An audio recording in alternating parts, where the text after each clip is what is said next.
That's her graduation family photo. Boone Morisoth is a dad first. This is a story. To a daughter and 2 sons. Hey, baby, you want to say hi? He's like one of those parents that carry their dogs in the carriers. That's Boone. Boone's right here. But everything changed last month for the tiny dog-loving family man from Bremerton. Yeah. His wife, Emily Hasakambari, says the family was with him at the DHS office in Tukwila for his routine ICE check-in. March 11, went in for check-in and didn't come out. Morisoth had been checking in with ICE regularly for 30 years without issues.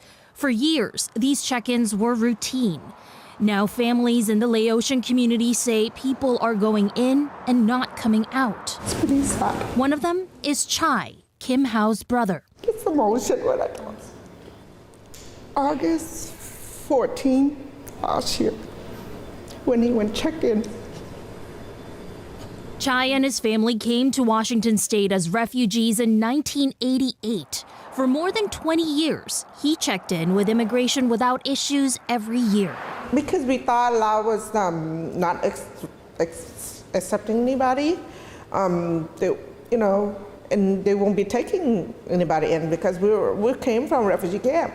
Then, less than 3 months after Chai was detained at the Northwest ICE Processing Center in Tacoma, the feds moved him to El Paso, Texas. We went to see him. As soon as he got transport down there, we went to see him. The next day, he got deported to Laos without no travel document. No passport, no travel documents, just a one-way ticket to Laos. He left there when he's probably maybe 2 years old. He doesn't even know where he was born. Many in the Laotian community came to the U.S. as refugees fleeing the Vietnam War. Some of them had criminal convictions requiring them to check in regularly with ICE, usually at this building here in Tukwila. Boone was a minor convicted as an adult due to a clerical error for a gun charge his family says he's not responsible for back in the 90s. Chai had a child molestation conviction brought against him by an estranged partner more than 20 years ago. That was later vacated. The 2 men both lost their green cards as a result, but families say for years the annual check-ins didn't lead to detention.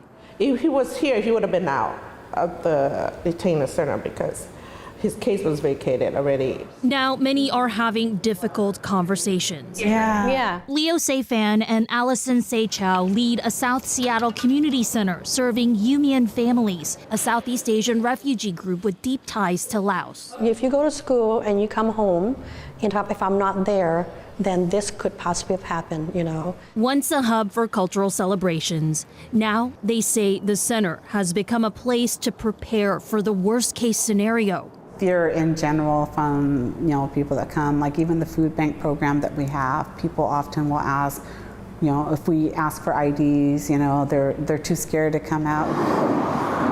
A country that promised the refugees refuge has now turned into a source of fear. They were constantly seeking for freedom, for salvation, for somewhere safe, somewhere to call home. And I think for most of us, it's not until they got to the U.S. that it felt like home, and then this happens.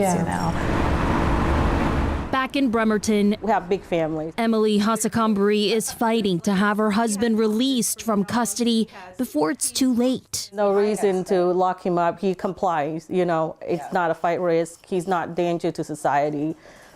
That's one crime since he's 18. Never been in trouble since then. He deserves a second chance. But for families like hers, the question now isn't just about second chances, it's whether their loved ones will come home at all. Sharon Yu, King 5 News. According to arrest records from the Department of Homeland Security, last year and early this year, 23 Laotians were detained in Washington state. 19 of them were picked up at their regular check-ins. We have reached out to ICE for comment on this change of strategy, but have not heard back yet.